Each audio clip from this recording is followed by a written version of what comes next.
coming into the fact that he won. Yeah, so if he comes in... Oh, shit, we're live! Welcome, aloha, as they would say in Hawaii. Why is everything said with a German accent? I don't know. Anyway, this is episode 2 officially of the Authority on Wrestling podcast. I am Maddie McKeegs, and with me is merch guy, it's still real to me, BG, and scumbag Mike. Hey. Huge week. We are officially on the road to WrestleMania, as you can see, because the Rumble, if you're listening to this, I'm assuming you watched the Rumble on Sunday. And if you didn't, you should, because it was a great all-around pay-per-view. But before that happened, we did have the Takeover special on Saturday, which, despite the lesser build, actually delivered in a big way. So before we jump into the Rumble, I did want to take a couple minutes, and we should get into TakeOver. So, Mike, I know you adamantly watched it. Mm-hmm. And what were your initial impressions on it? Like you said, the build-up was not necessarily up to par with what they normally do with NXT. Every match really delivered. I mean, just starting off at the beginning, Eric Young and Ty Dillinger, that kind of set the pace for the show. Tyler Dillinger came out hot. Like, the crowd loved him. Of course, the whole Perfect 10 is really over. And he was going against Eric Young and Sanity, and he did a really good job, like, fending them off. And they told a cool story where it was him versus, like, all of Sanity, and they kind of got the better of him at the end. How did you feel about that finish? Because, to me, the correlation, and you know, I know you're slightly bigger, not bigger, but a little bit more invested in NXT. I try to keep up with as best as I can, but Ty Dillinger, phenomenal talent. But the correlation that I've seen with the pattern that he's had is he's extremely over with the crowd, and then we have him eating losses left and right. And to me, that harkens back to the slump that Bray Wyatt entered. Not character-wise, but in terms of, like, just taking losses and then coming out of those. Now, Bray Wyatt, it never seemed like the losses mattered to him. To Ty Dillinger, it does seem like they matter. But how do they build him out of the slump? They kind of are giving him legitimacy every time he does lose, because it's not like, especially with this match, he didn't lose, like, clean. Like, he was actively fending off the other two members of Sanity within Sawyer Fulton and Killian Dane, I believe his name is, Big Dano. And he's doing pretty good against that. But his other matches, he kind of, I can't explain how they're building it up. I think he's just going to move on to the main roster, but he was taking those losses and kind of acting like it was bringing him down, and it was building a lot of character. You were invested into him because you want to see him eventually win. As opposed to kind of what they were doing with Dolph Ziggler, where he would lose all the time and be like, I can win. Just give me a shot. I'm very passionate about this. And Ty Dillinger, it's a little bit of a different character arc where he's showing that he's humbled by his losses, and like he's really likes the fact that the fans are still kind of supporting him, even though. And he goes out there and he does what he does. Kind of makes him a little bit more human. Is he still a 10, though? Yeah. I mean, fans love him. He's perfect 10. So the second match on that card wasn't the women's match. No, it was Roderick Strong versus Andre Cien Almos, which was another. That was a great match, actually. Yeah, it was another one I wasn't really expecting much from, and they kind of tore it down. Especially of note that backbreaker that Roddy Strong did off of the top rope, where he just had him on the top turnbuckle and just dropped him right with his back across the thing. It looked brutal. Andre Cien Almos came off as a good heel in that. He came off very cocky and everything. And I like the push that they're giving Roddy with the whole Roddy versus the world thing. He did something very similar in Ring of Honor, where he kind of just took on comers from all over and defeated them and kind of just built himself up to top-level talent. And I think that's what they're doing with him in NXT. And I think it's coming off well. It's off to a good start. Yeah, I really dig Almos. Well, his in-ring work, I haven't seen a lot with regards to character development from him, but I saw him when they had the NXT Live event at URI. He was Manny Andrade, yeah. I believe. He's been repackaged since, but phenomenal in-ring.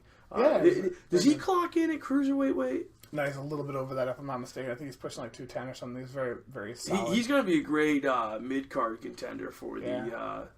not that I'm saying he couldn't be, a heavyweight title picture, or universal or world title picture contender at some point, but the Intercontinental and the U.S. belts, I could definitely see him going after from the get-go. So. Yeah, he's surprised. He's growing on me a lot. Like, at first, when I first saw him, I didn't care for him at all. I thought it was dumb that he came in without his mask, because he used to wrestle in Mexico with a mask, and he was kind of a big deal down there, and he came up, took his mask off, and was trying to be a face. And once they turned him heel, he kind of started getting his roots in. And go figure.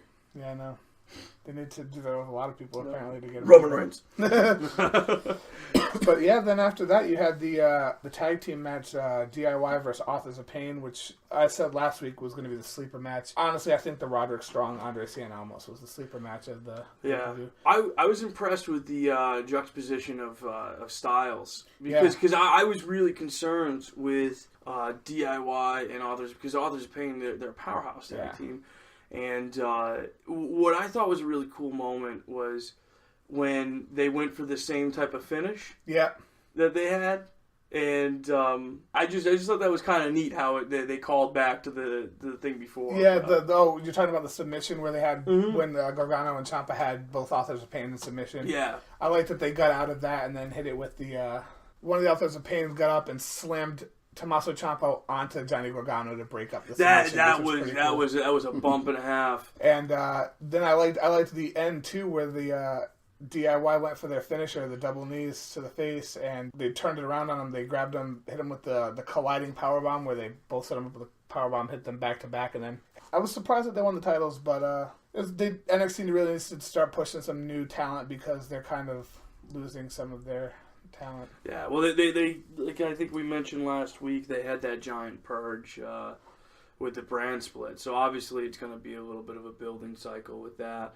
And the next was the next women's? The next was women's, but before that they had one of the most interesting moments of the weekend, where Seth Rollins came out and took over the show, which was really cool. Seth Rollins kind of hijacked the mic from the announcer lady while they were focused on the commentators, and he made the comment that he was taking this bitch over because it was called Takeover. She was called Takeover, right? Yep. And he took over. He called out Triple H. He said, I'm coming onto your territory. And Triple H came out to, like, the crowd went nuts. They thought they were going to face off. And he kind of just took the authoritative role and just kind of snapped his fingers and sent security after him, which I thought was both those guys amazing. played that off, like, wonderfully. Yeah. I mean, Rollins seemed genuinely red hot and wanted nothing more than to make the scene at Triple H's place of work. I don't care where I am right now. I want, we got to settle our business. And sure enough, Triple H comes out, business suit and all. He is not smirking at all, and he's like, "You're gonna bother me." You can just see it in his face. "You're gonna bother me at work." Yep. Like, grow up, little man. Yeah. This is where the big boys are right now. Yeah. And he sends his goons in. Yep. And he put up a good fight, and then they got him. They took him away. Oh, that was a great plot device. Oh, yeah, I love that. Yeah. Especially since it's underutilized, and I hope it remains underutilized. Yeah. With main roster talent appearing on NXT in that capacity, especially, it makes it that much because more when they do it, it has huge impact. Mm-hmm. Yeah. Makes it I mean, even the announcers who obviously probably were in on the joke, it seemed like a big moment for them. It seemed like out of the ordinary. The element of surprise was definitely there, and they played it off well. Yeah.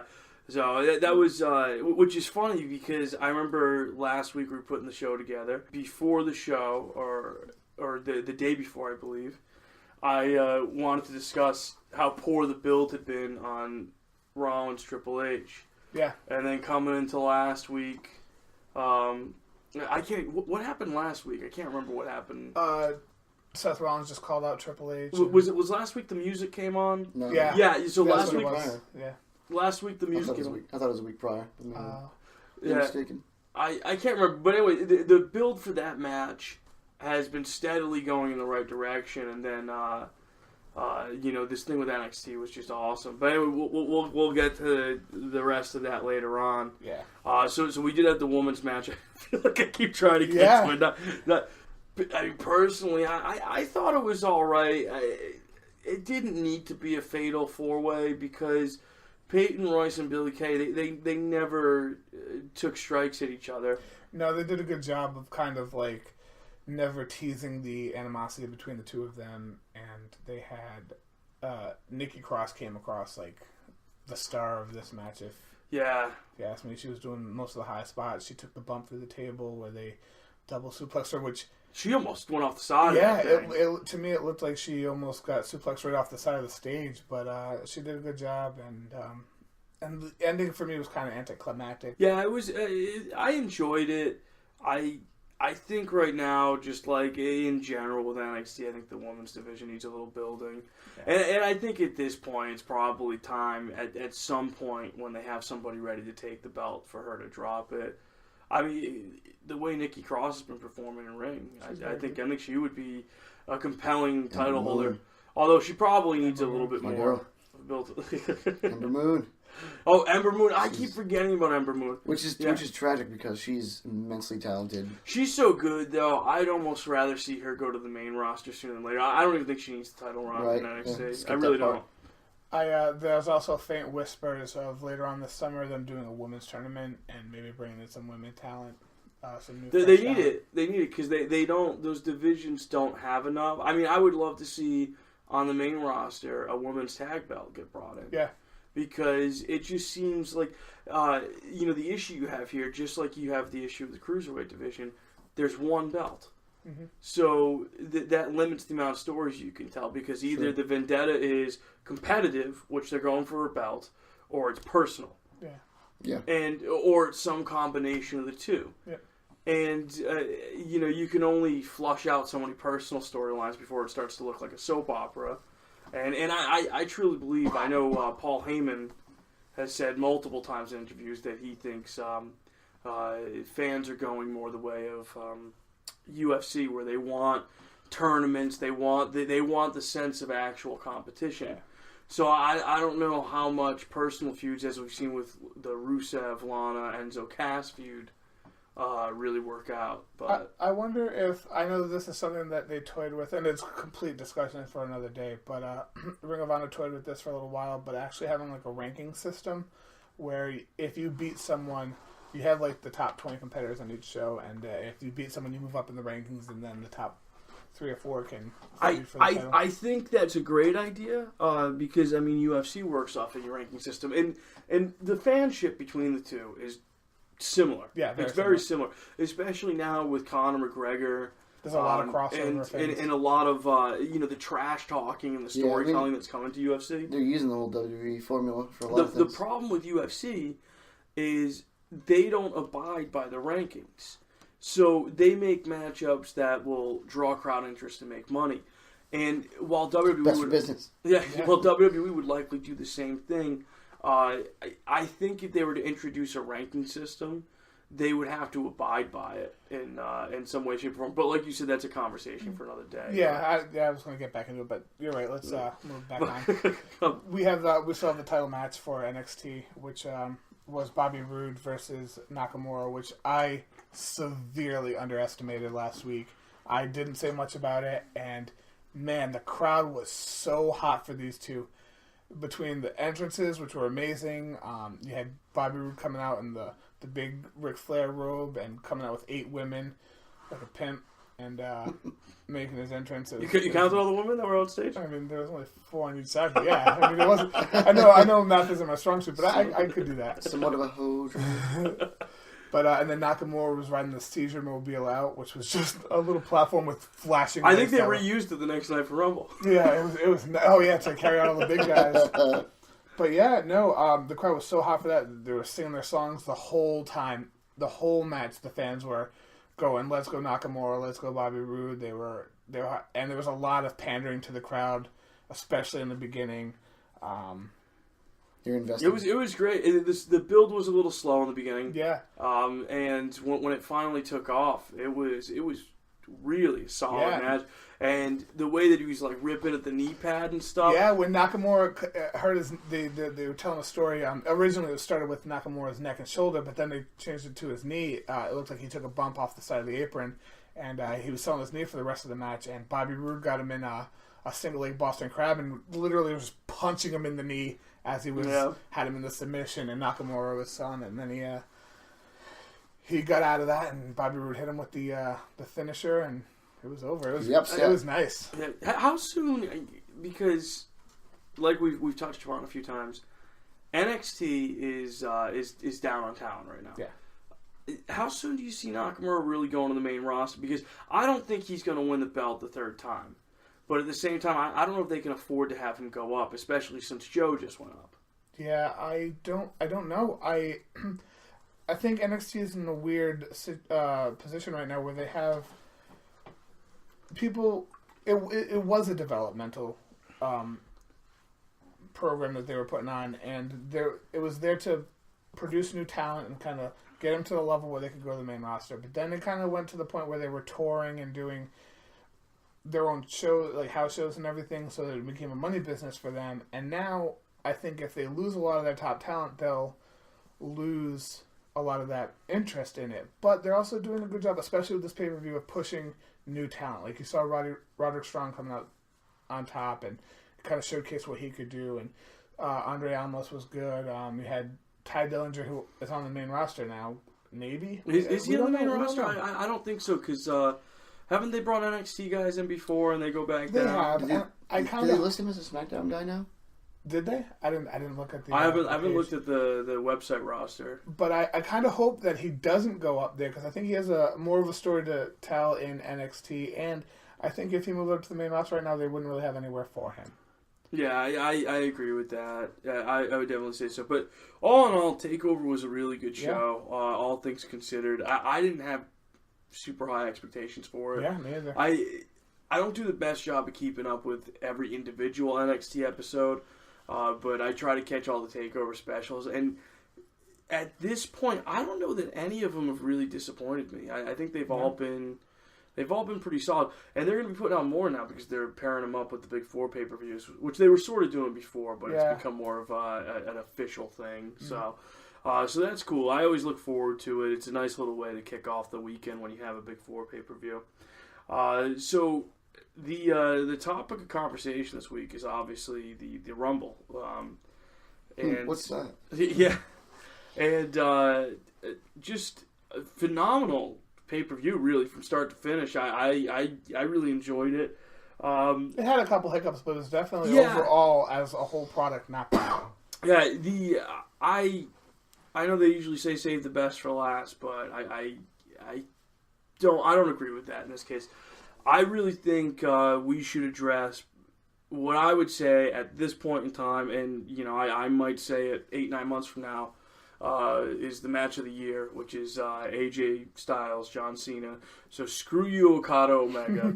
Okay? All right? That match, I mean, number one, this is the third time they faced off on television. This is the third time they faced off in a special, I believe. Third time on a live special pay-per-view type of an event. And my God. I mean, I don't even think anything we're going to see at Mania this year is going to They never let us down. I don't think it's going to touch it. They have a great chemistry, and I think a great, healthy, competitive nature toward each other. Like, when they say that they bring out the best in each other, they really do, because they're both competitive guys. They both have a lot of experience and passion under their belt, and they want to prove to the world or the WWE universe that I'm the better man, or and vice versa. But I feel like their egos don't get the best of them where it falls flat, and they're not making poor decisions in ring or something like that because they're, just trying to squash the other guy because I'm the better guy. They literally just make each other work wonderfully. Yeah, they have good chemistry together. Oh, it's fascinating. Every time you see them in the ring, despite people saying, "Oh, John Cena needs to retire, he's stale," or AJ's best days in ring are behind him, or whatever kind of criticism people might throw, when you get those two guys in the ring and they're facing off with each other, you can't help but kind of be like, "This is a big deal." And then as soon as they start going, they really start wrestling, and they make it a big deal. They remind you why it is. Absolutely, and to his credit, I believe John Cena has, in the past year, maybe year and a half since he was doing the U.S. Open Challenge, has really kind of lost a lot of those critics that were saying he needs to retire and everything. Because he stepped it up. He stepped it up. He stepped it up big time. Been having some of the best matches of his career the past year. But less is more too. Yeah. we haven't seen him. We haven't had John Cena shoved down our throats every second of every day. Well, you can't see him. Oh. You cannot see him. But we haven't had him shoved down his throats. The other thing with John Cena, and this feud really brought it out. We'll get into this week's Raw and SmackDown later on, but with John Cena, he is far more compelling when he is in the pursuit of the world title than when he actually has it. Yeah. Because it gives him purpose, it gives him something to fight for, and he can push that aggression forward. And it made a lot of sense because they told a very logical story where Cena wasn't there and AJ was coming in and saying, "Do you want to leave? That's fine. This spot is mine now." Yep. And then Cena coming back saying, "No, this is still my company." And that just made a lot of sense, and I thought it was great. It was really personal to him. Like it's like he wanted to really check off that list of like obtaining that belt again, and he wanted to check off the list of proving to people that I still belong here. And I'm not just here because of my name, and then I'll just be that part timer who kind of bums around the ring for a while for a paycheck. Like, this is my passion. I know I'm good at what I do, and I'll step it up to prove it to you. And he has.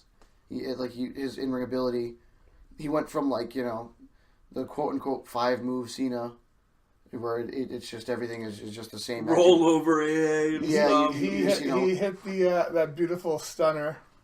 Not really, but it was a stunner. Oh, no, that was Kevin Owens. I'm sorry. Right. I was thinking of John Cena when he done the ricochet off the rope stunner. But he hit that really nice, did he do the off the rope stunner? I don't know. He didn't do that in this match, but he did a really nice flipping sunset flip pin into like a power bomb. It was very smooth. There were a lot of unique moves from both of them. But you want to say more so unique to Cena because that's not typical of his style. Yeah. If there is a style for him, and it really, I think that created wow moments. There was the pin. Yeah, he like in one really fluid motion. It was like immediate. Oh, I know what you're talking about. Sami Zayn and Cesaro did it a few times. Rey Mysterio used to do it. And it's very much like a Canadian destroyer for anyone who knows what that is. And Cena has done that a few times, but it's always been so telegraphed and really mechanical that you can't really buy it. And say months back, he's trying to do something other than his 5 moves, but it's too obvious that he's trying.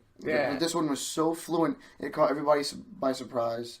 And it was very well done. And when you have a dance partner like AJ Styles... It was perfect. People, you could see people in the background. If you ever want to watch that back, once he pulls off that move, you look in the background and people are kind of like, their mouth is agape and just like, holy crap, like I didn't see that coming at all. And that was amazing, Even the reaction he got after winning was a little bit more positive than he usually gets. Absolutely. And on SmackDown, there was a lot less... I was listening specifically for it. There was a lot less Cena sucks and a little bit more Let's Go Cena chants. He earned... And that's the kind of worker that he is. Despite anybody who hates John Cena or thinks he's old and get out of there and let the young kids have their time now, you've had your time. I mean, dude, the guy is seriously, seriously passionate. He is... bar none, the hardest worker. Oh yeah. And they, all the talent will tell you, he's the first in, last to leave kind of guy, and he will try to reinvent himself if he feels he's getting stale. He's not earning his paycheck, and he doesn't want to. He won't settle. He doesn't settle for shit like that. He wants to make sure that people still go. Gives up. He never gives up. He wants to make sure that people still go, wow, Cena's the man, and he's going to try his hardest to prove that. And he did a good job as far as really stepping it up in the ring. Absolutely. Yeah, it was a great match. I was a little disappointed with the finish because I would have liked to have seen AJ walk into WrestleMania as champion. Yeah. Which, I mean, I guess there's still time for it depending on what they do at Elimination Chamber, but I don't know. But if we want to go down that road, I really would like to discuss the fact that on SmackDown, immediately following Rumble, after AJ, the face that runs the place. Champ that runs the camp. The champ that runs the camp and is so passionate about beating Cena and he's had the championship belt for how long? Loses it at the Royal Rumble And did he even address it at all? Yeah, that's what At the SmackDown beginning of opened the up. episode. He said he asked if he was going to get to be in the Elimination Chamber because he wants to. And they asked for the rematch, and they said that was coming. And then he said it was coming, and then he asked who else was going to be in the chamber. And they kind of gave a rundown of that. Yeah, so it was a little covered. So they hit that subject. They touched upon it just to make sure they can kind of check it off the list of like, yeah, he still wants it, but then he has a match at the end of the night, which obviously because he's main event caliber, and but now he's in the Intercontinental picture or what? Like No, that was just a match because Dean Ambrose. He was trying to. Dean Ambrose the last couple of weeks has been doing a weird thing where he's been issuing challenges to people. Like he issued a challenge to Bray Wyatt randomly last week or 2 weeks ago, and then he issued a challenge to AJ Styles to say that we had unfinished business. We are getting a little ahead of ourselves here, though. So let's bring it back to the Rumble, though. So Cena Styles, incredible match, obviously. You know, the other match that really stood out for me besides the actual Rumble match was the Universal Championship match. And that one, Kevin Owens, Roman Reigns, no DQ, Chris Jericho. Didn't play nearly as much of a role as I thought he would. No, but with the most ridiculous gimmick match of all time, suspended above the cage in a shark ring. That's got to be like an old. It just feels like an old WCW '80s gimmick or something. Yeah, I think it goes back to the Midwest territories, but yeah, it feels like such a southern gimmick. Put someone up in a cage so they can't get in. Well, I remember when the Misfits were in WCW with Vampiro, and they had Dr. Death or somebody suspended in the cage. That's a callback. That's an obscure reference too, but yeah. Yeah, which I don't even know who Dr. Death is, because Dr. Death's not even a member of the Misfits, so I don't even know who that is. But anyway, but yeah, it just seems really gimmicky. But anyway, the match was phenomenal. They, as BG said, they didn't do a lot with Chris Jericho, which on one hand was a bit of a letdown because I do enjoy seeing Chris Jericho inserted into these matches, but at the same time, he wasn't detracting from the match. Yeah. He kind of allowed Reigns and Owens to do their thing up until when Strowman stepped in at the end.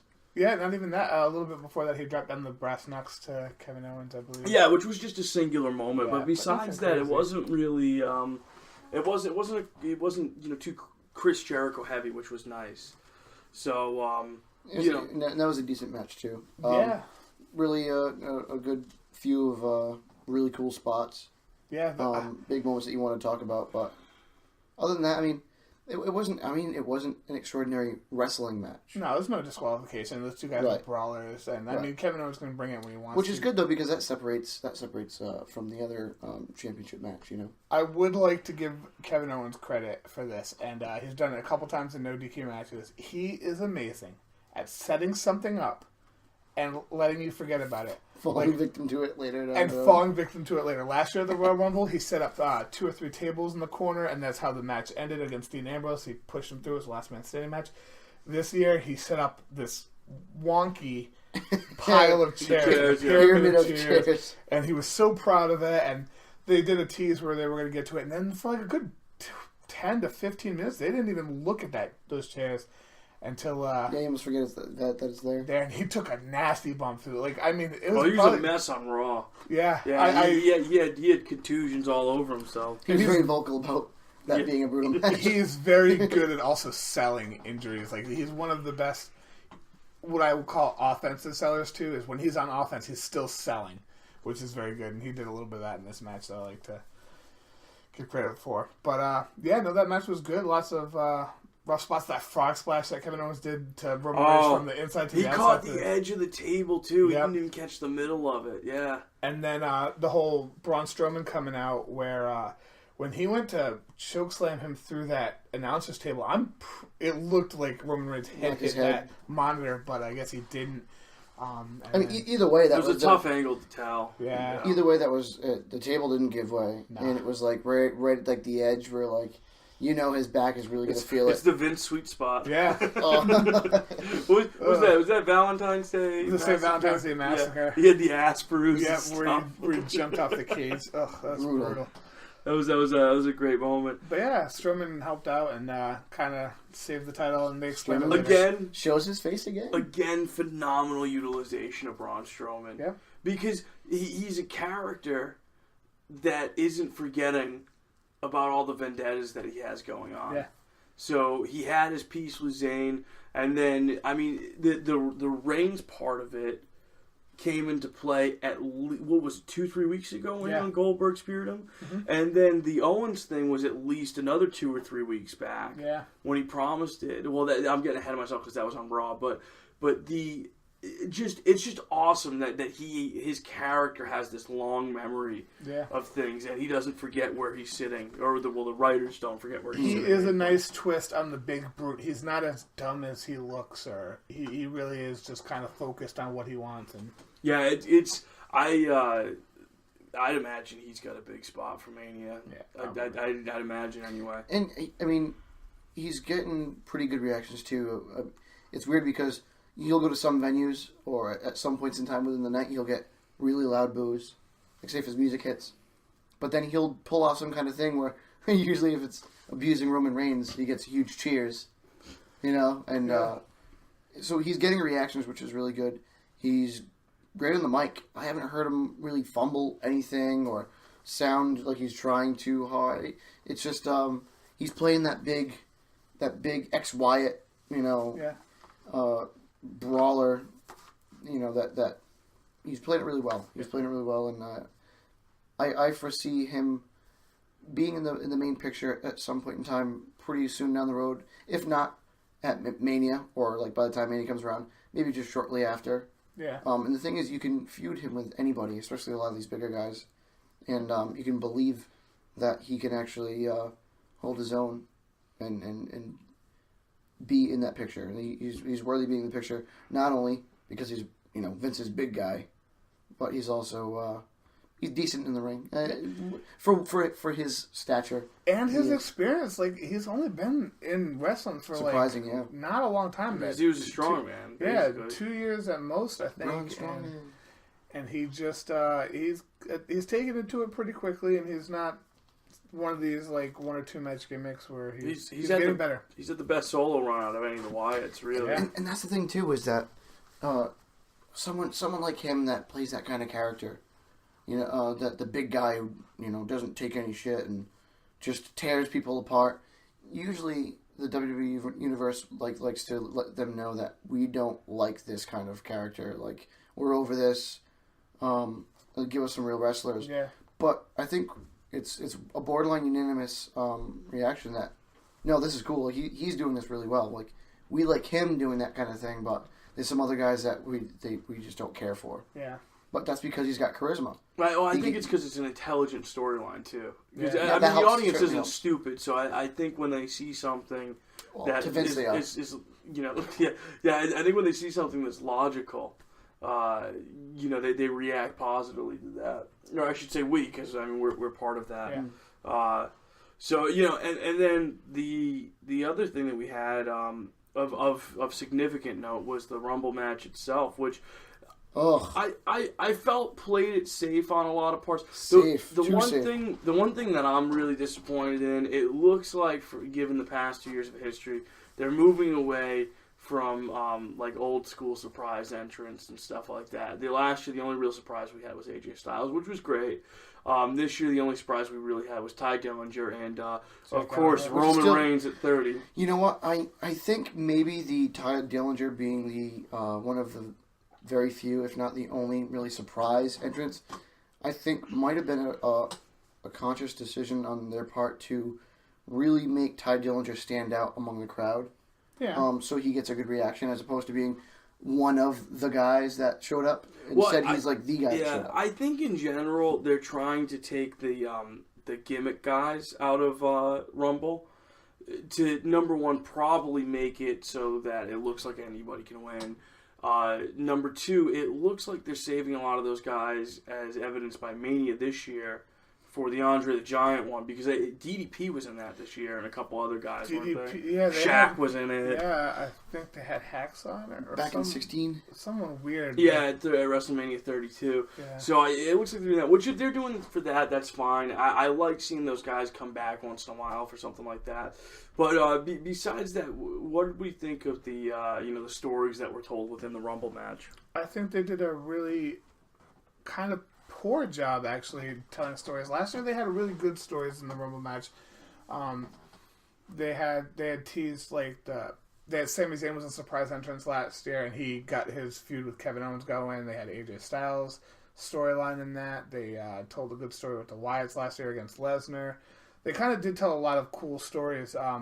The best story I think that came out of this was the Luke Harper turn on Bray Wyatt, which I think was cool. I think. Oh, I wanted him to land that Sister Abigail so bad. I think I don't know if the fans are buying into Luke Harper, but he has an immense amount of talent. I think he's really something that people should look forward to. He's probably, in my mind, the best big guy that they have that's still kind of young right now. I mean, it's a little bit older. He really worked hard on his rehab too to better himself, better his physical condition, and that's showing as well. Like he's doing, I think, a little bit more. I think he's lost a little bit of weight, maybe. Yeah, no, he's definitely slimmed down. He's lost some hair too. He's supposedly he shaves that bald spot in the back of his head. Oh, he does? Yeah, he just has a little bald spot. Yeah. But I think one of the worst stories, I don't know if you guys will agree or disagree with this, coming out of it, is the whole Goldberg-Lesnar thing. Lesnar came out, he was real hot, he didn't get a lot of momentum going, and then the next person out was Goldberg, and Goldberg eliminated Was it two people apart? I believe it was... Oh, yeah, maybe it was I thought it was a couple, yeah. Yeah. Yeah, because Lesnar cleared house initially for a couple of minutes, and then Goldberg came on, I think, like a person or two. Yeah, and Goldberg just eliminate him real quick again. I think that's kind of the detriment to Lesnar now. Like, I know that he's still a big money match with Goldberg and everything, but I think Goldberg destroying him so quickly twice in a row is either gives you no reason to believe in Lesnar at Mania, No. I'm thinking opposite. Or you think that Lesnar's just going to destroy Goldberg, Absolutely. and that's going to make Goldberg look so weak. I personally don't agree with them even getting their hands on each other at Rumble. Because, I mean, look, everybody's known for God knows how long that they've been eyeing the Mania spot for them, which I've never liked. I've always thought that they should build towards the SummerSlam match because I thought Mania was too soon to do it, but regardless of what I think.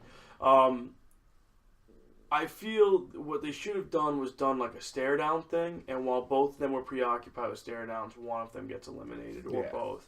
But to have them touch each other, so, I mean, like, you did the match at Survivor Series. You just basically gave away an interaction at Rumble. So now we have this third match, which I guess there's talk of maybe involving the title in, so there's some stakes involved with it. So I guess we'll see on that front.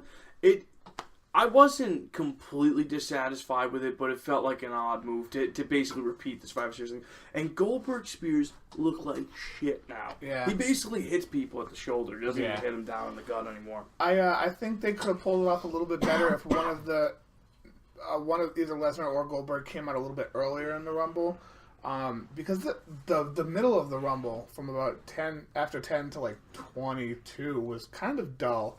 There wasn't too much going on. If you would have had one of them come out at like 14 or so, and it could have told a better story if the person, either Goldberg or Lesnar, was worn out when the freshman came in and then they just got thrown out.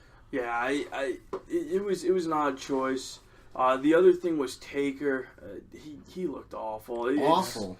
At this reportedly point, he was hurt, right? Well, it came out a couple of weeks ago that he was in need of another hip replacement, I guess.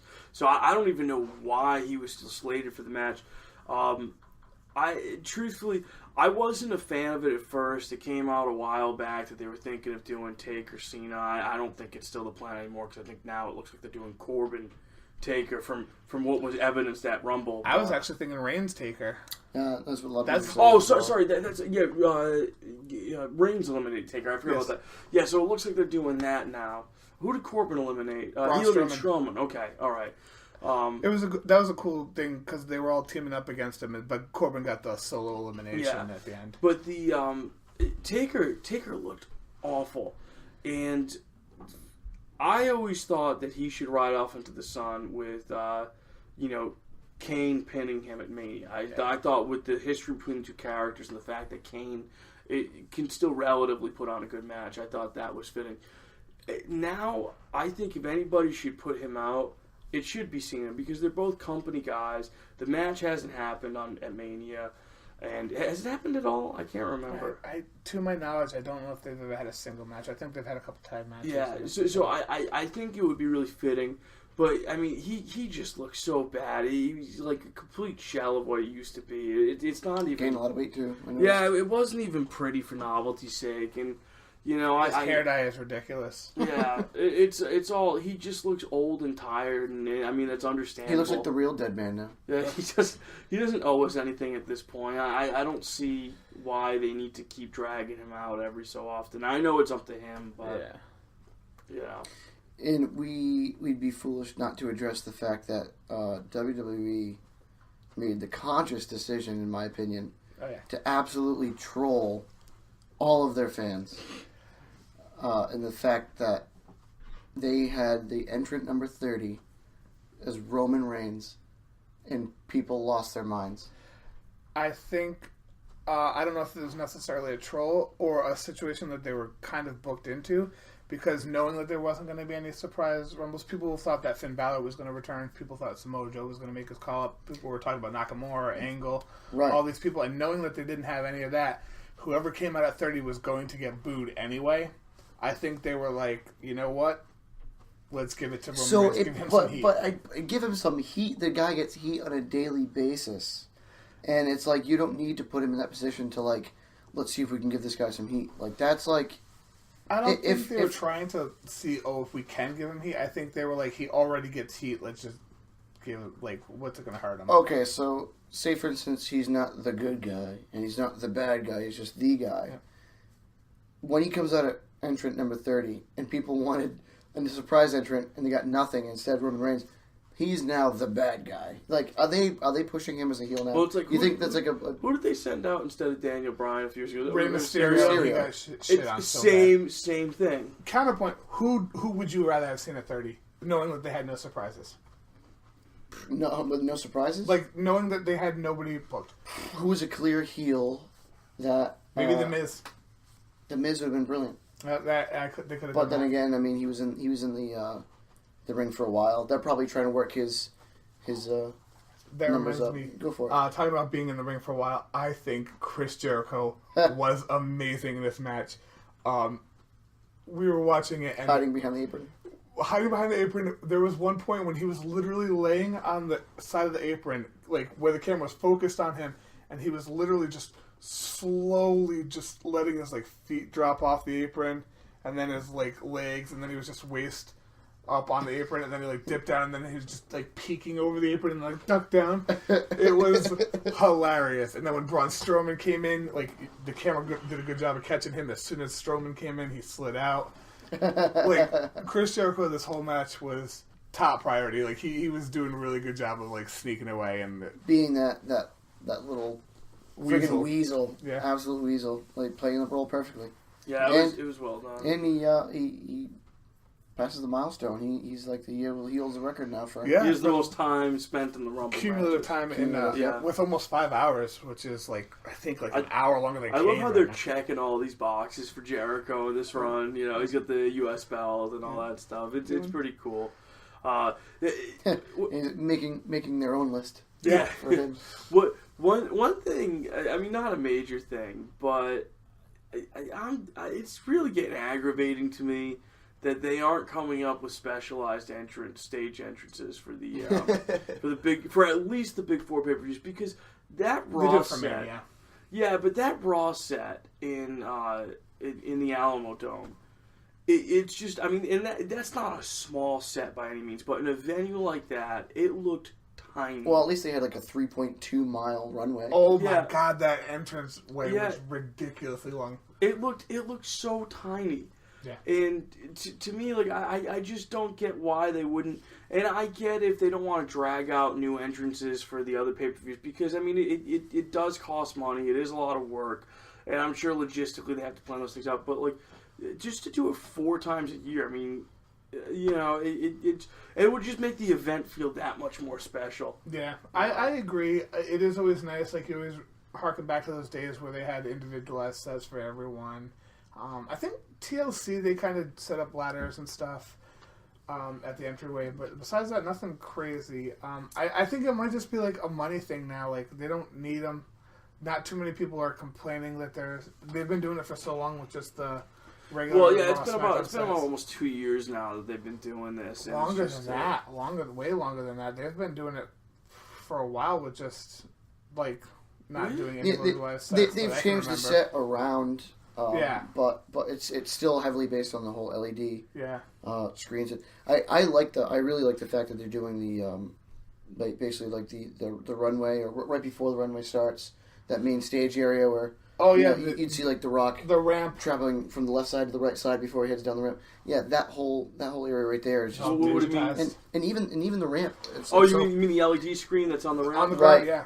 Yeah. I think they're doing a really good job with that too, because I mean what separates WWE from the others largely is production value. Yeah. And they have images for everything. And they have cues now on that ramp. I don't know if you've noticed with the Miz's entrance. When he comes out and him and Maurice do that little thing where they stand there and then they do the spin thing, there's the camera will pan up above him like an overhead shot, and this like red diamond appears, and then when they like turn out from the spin or kiss or whatever they do, this like red carpet emerges in flame that goes forward, and it's one of those things that you probably wouldn't notice if you but like it's just cool. It's a cool little effect. It adds something. I do like the stage set a lot, but just as somebody that really appreciates production, I just think, like, for the big four pay-per-views, some more uniqueness other than whatever graphics they're throwing on the LEDs. Yeah, give it an identity. Right. Oh, it's only like when they go to like London, they'll have like the taxi cab or something like that. They're like sitting there. Things like that is almost like the only thing there. Like the Capital Punishment entrance. Remember that one? Yeah, I do. No, I'm saying as far as like what they're doing to the already existing setup. Yeah. With the LEDs, they have going on right now. Those big screens, they're only throwing a cab here, or some tables and ladders and chairs set up over here, or some Christmas trees. But that's really that's. How about that Braun Strowman suplex? He's German the Christmas tree. That was off the stage. That was hilarious. They had those Christmas trees set up for like 3 weeks. Yeah, I think it was great. Nice. Real quick, I just want to acknowledge how awesome Charlotte, her entrance was this time around, where she goes up, like you said. You kind of reminded me when you were talking about the Miz and Maurice. They do their thing, and the camera pans up. The camera work and her spin with the belt simultaneously, it ended up to be perfect. I don't even know if I was paying attention to her. I don't know how many times you have to practice that in order to get that down perfectly, but it requires her spinning one direction and the camera going around her the other direction, and both meeting up perfectly, right facing the screens on the runway. Yeah, I didn't. I don't think I caught that one. I'm gonna have to go back. Give and that watch another it. look if you can. It's a lot better than throwing up your hands at fans and wacky waving inflatable arm tube men. Sorry to say. But, okay, all right. Calm down with the Bailey hate here. So the other big story this week was we all wanted the Samoa Joe appearance at the Rumble. We didn't get it. I was a little deflated coming out of that. And I like was that one wacky waving inflatable man when Cesaro had to help her out. Yeah, Cesaro had to help with that. And but coming out of that, I was a little deflated. Now, my speculation has been that Samoa Joe would end up on SmackDown. Yeah. I just thought logically there was that AJ Styles feud that was waiting for him there that I know has been done before, but we've never seen it in WWE. And, also the thing with John Cena. Now, about a month ago, WWE had put up on their official Facebook a retrospective video, showing John Cena and Samoa Joe, which now I think was just a big swerve on all of us. But I looked at it as they're not putting this video up here just because. They're putting it up here because I'm guessing this is what's on the horizon for John Cena. And then he debuts at Raw, and the manner he did, I mean, it completely blew my mind. I didn't call it. I think they're doing that a lot now. Yeah, they love doing it because that keeps us talking, that keeps us interested.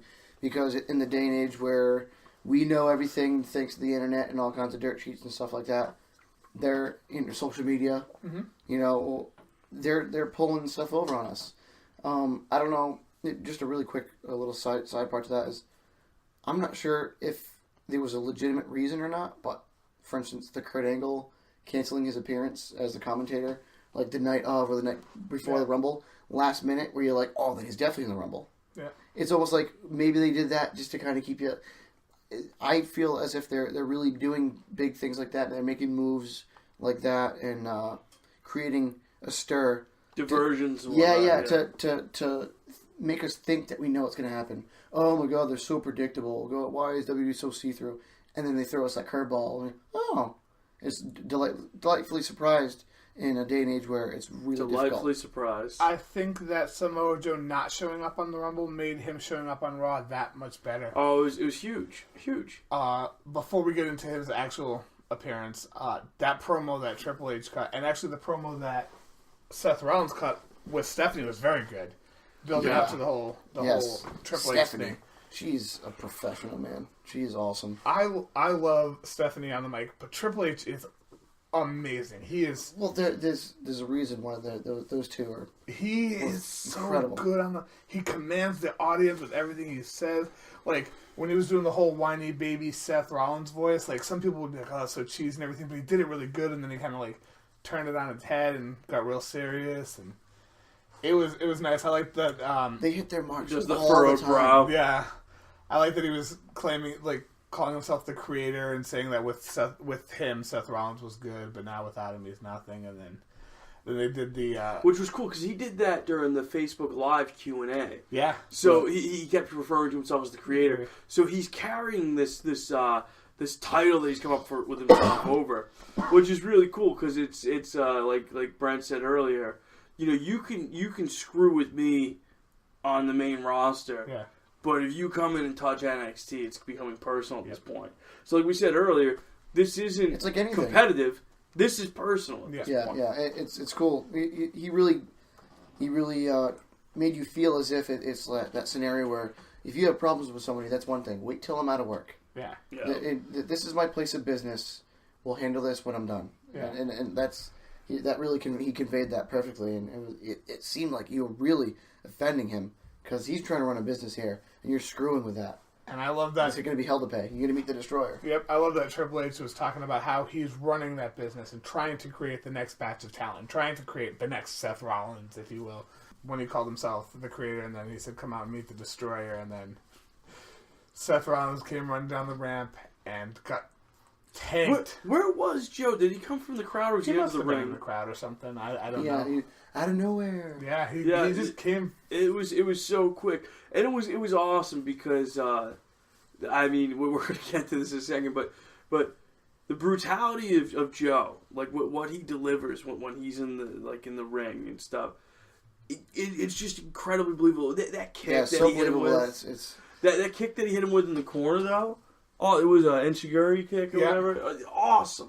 And he's despite what people may think, he really is a safe wrestler. Like other than the strong style that he kind of touches upon. He does a great job of, like, if you hear any interviews with people that will wrestle with him, they always say like he's very protective and everything. Even what's his name? TJ not TJ. Mary's boyfriend. Oh yeah, Tyson Kidd, yeah. That kid. He got really injured. He got a severe neck injury, and he never blamed Joe. He was like it was an accident. He's done that move hundreds and hundreds of times, and safely. Yeah. Yeah, and he does kind of what Brock Lesnar does. He makes what he does look intense, and Brock Lesnar, to my knowledge, hasn't really hurt anyone besides himself in the ring. Well, and they both have. I don't think it's a coincidence. They both have actual, martial arts training in their background too, because Joe's got a bunch of black belts, and I think jiu-jitsu and a couple other things, which is great. I mean, I wish more of them would have backgrounds like that, because you see it in the ring. You see it in the ring sometimes too. Brings legitimacy to it. Yeah, when they throw people in triangles and stuff like that, that's really cool. Especially as somebody that's a fan of UFC. He's got great. He gets great height. He's throwing kicks that you think someone that big wouldn't be able to really, get his leg up all the way up there or something like that. So that's really cool too. What were you gonna say though earlier about you said that he is kind of brutal or makes it look really intense. Yeah, I guess I would just say that he kind of to what Matt was saying, or Mr. McKeegs over here, was that it's kind of like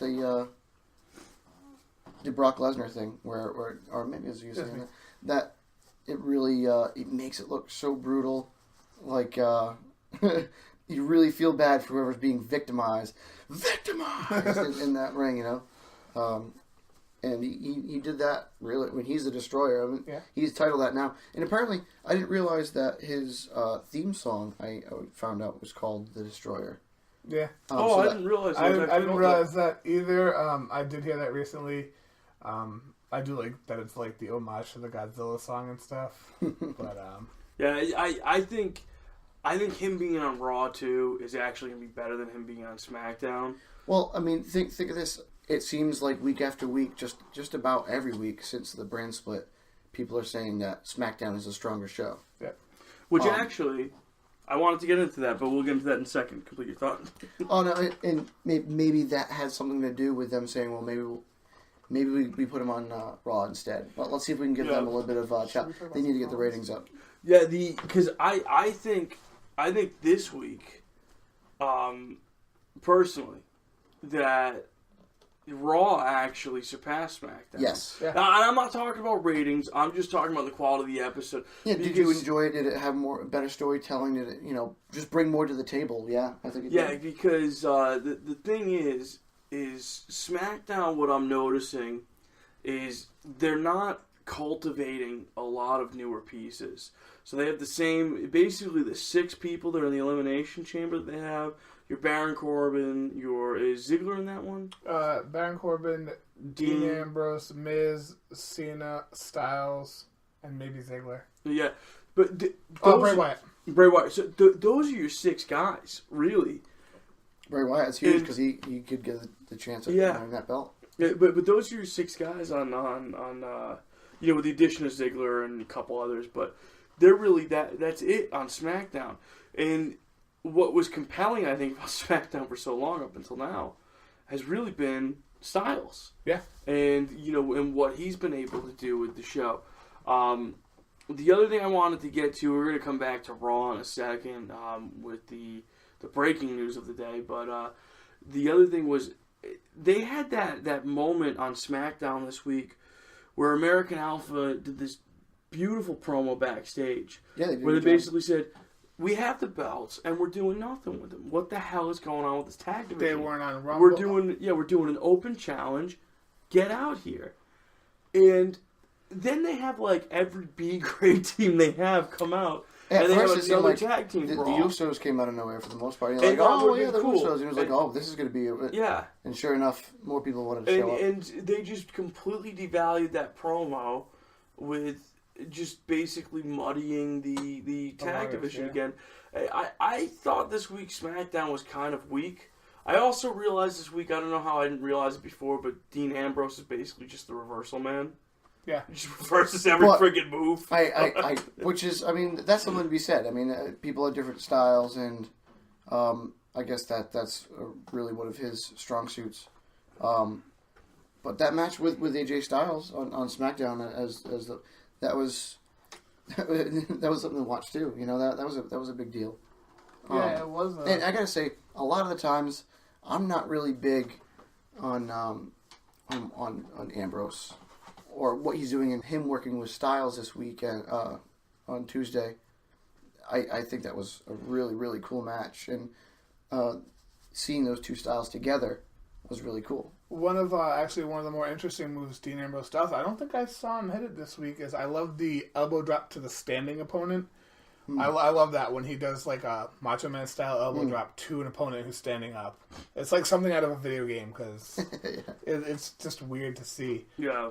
But I don't recall seeing that. But yeah, you're right. The mashups of AJ Styles and Dean Ambrose was very nice. It showed his technical chops, yep. which is really cool because usually, he's a borderline one-trick pony.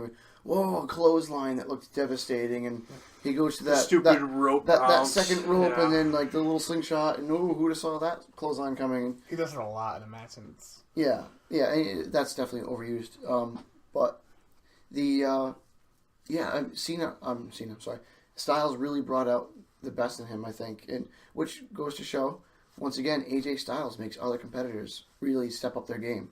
And it's always a pleasure to watch. Just on the note of AJ Styles and clotheslines, dude, the John Cena clotheslines that he hit Styles with at the Rumble were brutal. You saw a bruise immediately form on the inside of his arm. It was... Oh, I'm familiar with those. Yeah, I know. It looks like he almost broke his neck like twice. Yeah, it was brutal. Yeah. I liked seeing that intensity in John Cena, but I'm getting away from the point. Yeah. So I just felt this week's Raw really put out a solid episode, really compelling episode, and it does have its lulls, cruiserweights and whatnot. But it's a 3-hour show, and I don't know if anybody, what was it, that Bring It to the Table special with JBL? If anybody watched that, when you see JBL detail out why Raw is 3 hours and why it needs to remain 3 hours, logistics, I don't think anybody can argue it. So moving on, breaking news as of today, Seth Rollins was actually injured in the encounter with Joe at the end of Raw. It was the same knee that he had the surgery on. They tore an ACL, MCL, and something else. And so he is in, if I read correctly today, he's in Alabama getting it checked out. So we'll see how this turns out.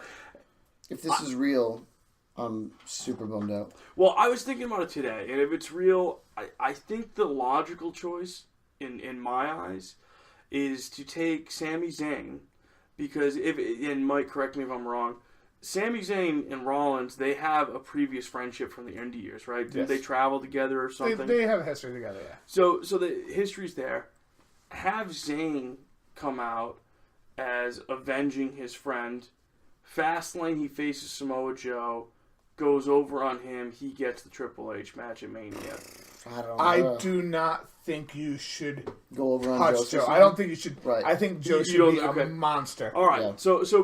But I think Zayn could be a nice slot player if they tie in that previous history here. I don't think it's dead if Rollins is injured. I see that being applicable. Sure. Before we go into possible outcomes and what you could do, can we still talk about how tragic it is? I do really want to say this. Oh man, it is tragic that Seth Rollins last year was not in WrestleMania for his supposed Triple H match. And by the looks of it. And this year, he might not be in WrestleMania. It is a tragedy. It's like a curse. It is. It's so bad. And is it the curse of cashing in the Money in the Bank and winning the title? Oh, maybe. After he did that, and he doesn't... Who won last year? Who won the Money in the Bank last year? It wasn't Rollins. But yeah, I do know what you're talking about, because it was Daniel Bryan, and then it was...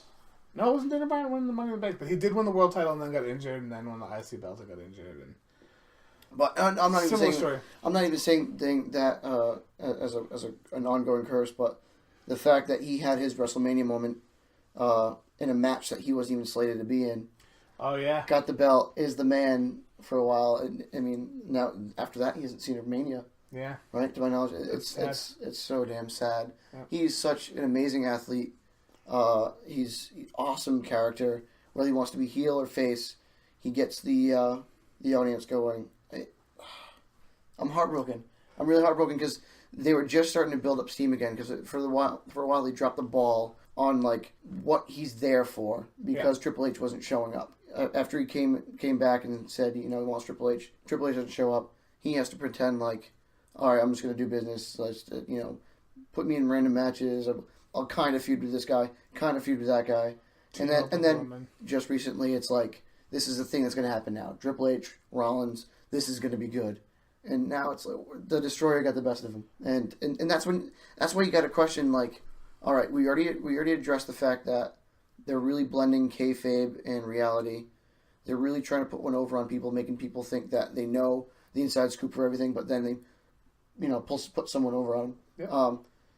Could that be that, or is it a real deal injury? Who knows? I don't know if it's a real deal injury or not. I really hope it's not, but I think it is. But if it is, Samoa Joe has owned it. Like he on Twitter, I believe he came out today and was like, from everything I read online, it's a legitimate injury. Yeah. But what's odd to me is with injuries like that, they usually leak out a lot quicker. Like it's Wednesday now. Like I feel like we would have heard about it Tuesday morning because usually there's people waiting outside and stuff. And, even if it doesn't leak out internally. So that's the only thing that's got me questioning it. But I don't know. Seth Rollins put out a statement today saying it is real. A lot of things are up in the air. Which makes you question it. Why would he have to say it is real? Like, why would, like, does any other injury person that gets injured have to be like, this is a real injury? Right. I think him saying it is real adds a little bit of skepticism. I did read something, a comment on Facebook or something like that, that, obviously this could be some kind of bullshitting, but, you know, at face value, the guy's saying, I was at the airport, post Monday Night Raw, and he, I think, either said he was limping or in crutches already and visibly aggravated. Yeah. Not just the injury aggravated, but, you know, his emotions. Yeah, he was agitated. The fact that he's definitely down in the dumps about what transpired and what his future might look to be. You know. Yeah. So I think we're all on the same board where we all think it's probably real, most likely, but we can't deny the fact that who knows, this could be a work that they're putting one over on us. Yep. Hopefully. Hopefully, because that would be a big moment where you think he's down and out, he's hurt, shit, you know, now we won't see him for a while. Say at Mania, you know, he makes his appearance and really has it out with Triple H or something like that. And if he is really injured, it's another chance for WWE to really show their damage control, like what they can do how they're going to fix the problem. They've had so many injuries, and was it like 15 and 16? Yeah. Right? I mean, last year's WrestleMania was demolished because of injuries. They had so many people out. Right. That was, it was like they were cursed. Yep. And I guess they really have to have a plan B, plan C right now for everybody. Yeah. Because I mean, we all, and especially when someone has already been injured, say for his injury being the ACL, right? I believe it's ACL. Yeah, it's prone to re-injure again once you've ripped it. They have to have that in the back of their head of like, okay, so if something does happen. I don't think he wears a brace either, which is really odd. I think he just has the knee pad on, which is weird because Joe wears two knee braces. Austin wore them the moment he did. Big E doesn't wear them either, which is weird because he's got some. He used to wear injuries. one. Yeah. I saw his knees recently. You've seen? Yeah, he's got some bad scar tissue on his knees. Woo! Both of them. So, but yeah, so that's the big news of today. Where do you guys see them? Like, I just kind of gave my take on what I see them doing, but where do you guys think they're going to do with it if he is out? I think they could drop the whole Triple H angle for the time being until he comes back. I think it would be foolish of them to just throw someone else in his spot. Sure. Give Joe a push then. Like if like he can say like I injured one of your top guys, who's next to face me, and have someone else. Have Triple H just kind of have Samoa Joe run Ramshot. Is Triple H actually going to take a back seat though for Mania? That's my question. Yeah, he always wants to be in the picture. He just wants more under his belt. So we'll see if he wants to pull out a plan B or C. Yeah. But here's my question, kind of going with that is, if Owens is the chosen one, right, and Triple H came out of nowhere to help out Owens and say you're my guy now, what does that do with Samoa Joe and the? So now he's got. To my knowledge, maybe I'm wrong because my memory is actually pretty terrible with stuff like this. But I don't know if Triple H ever said Kevin Owens is my guy. I think him coming out to stop Rollins was to stop Rollins from winning the belt. And Owens was like an opportunist. And Triple H was there and was like, go ahead. So do you think they would feud Owens and Samoa Joe? They could do that. I don't think you see Owens too often with the Authority. I mean, he kind of sucks up to Stephanie a little bit, but not. No, they haven't really aligned him. I could see him feuding with. I don't know. I think Owens is going to be stuck in the Jericho at Mania. That's a big topic that we should hit at some point is like WrestleMania predictions and stuff. Oh yeah, we'll certainly. I mean, obviously we just entered the road. Yep. Yeah. It's a long drive on the highway. It's already we already hit a pothole. Yeah, it's a long drive on the highway, so we'll eventually get off at that exit. But we're rapidly running out of time on today's episode. So as has become the tradition, we have a bonus topic at the end of every episode, which I typically come up with, and these guys don't know about it. So I love it. So today, there was actually a hint about this earlier on in the episode, if you were paying attention.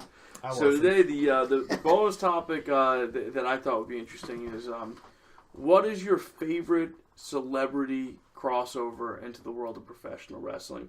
Some examples like Liberace singing the national anthem at WrestleMania 1, or Cyndi Lauper in the early WrestleManias, or more recently Mike Tyson. But anyway, I wanted to open up to you guys and see what you guys thought. I was gonna say Mike Tyson was probably one of my favorites off the top of my head.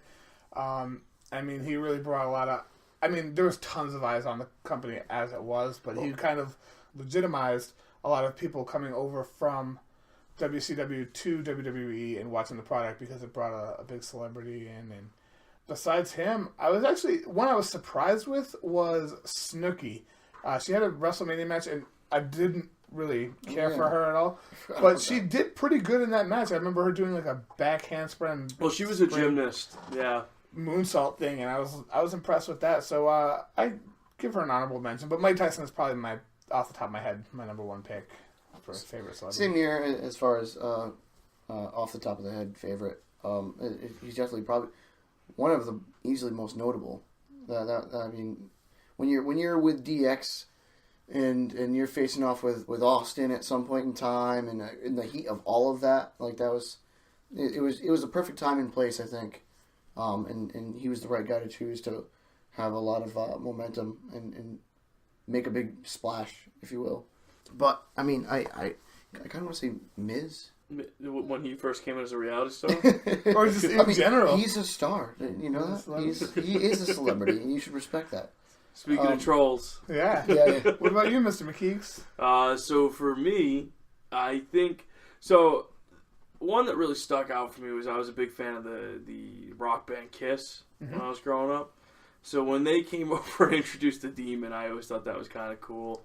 But I think my favorite was when Insane Clown Posse. No. And I can't remember what WrestleMania it was, but they had Snoop Dogg come in like a gold-plated golf cart, and he came down to the ring, and I can't remember if he was reffing a Divas match or he was like the special guest, but he was supposed to sit in a throne at ringside, and then he was supposed to come in and interfere in the match. He fell asleep at ringside on the throne, and then you remember the finish was all messed up? I do. What WrestleMania was that? I want to say it was 24 or 25. I don't think it was 25 because I didn't get to see 25 live, but that had to have been my favorite celebrity crossover. Snoop Dogg being so high that he falls asleep at one of the biggest events of all time. Live in person. I think we'd be amiss if we didn't mention this. I actually just found out this week. One of the biggest celebrity crossovers was Donald Trump. That WrestleMania 23 that you don't remember that? The Battle of the Billionaires? I do. Yeah. But I found out this week that was the most bought wrestling pay-per-view ever of all time. $1 billion. And you know that's on his resume too. Oh yeah. That's how he got the best part is he couldn't remember the name of Bobby Lashley. Oh, he kept calling him like my Lindsay guy, and stuff. My guy, Vince. Yeah. It was great. Anyway, so that's episode 2 or 3, depending on how you like to look at it. Honorable mention, real quick. Mayweather. Oh, Floyd Mayweather.